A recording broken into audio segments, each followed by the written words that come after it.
There's a unique connection between President Donald Trump and the state of New Hampshire.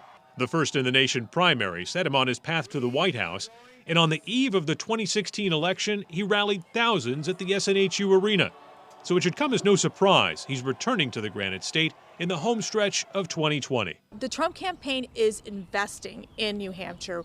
We feel we can expand the map. We want to ensure that we reach out to not only Republicans, but Democrats and independents. On Sunday, the president will be doing a sequel to his late August rally at an open airport hangar in Manchester. The Republican ticket has showered attention on New Hampshire, in stark contrast to Joe Biden and Kamala Harris, neither of whom has been back since the days of the Democratic primary. On Saturday, Harris's husband, Doug Emhoff, will make his second general election visit. He was most recently here in September alongside aspiring First Lady, Dr. Jill Biden. Democrats reject the contention that the Biden campaign somehow doesn't care as much about New Hampshire as Trump. The rhetoric that we're hearing is a message from Donald Trump that he really doesn't care about people in this country. I mean, we are 7 months into this COVID pandemic.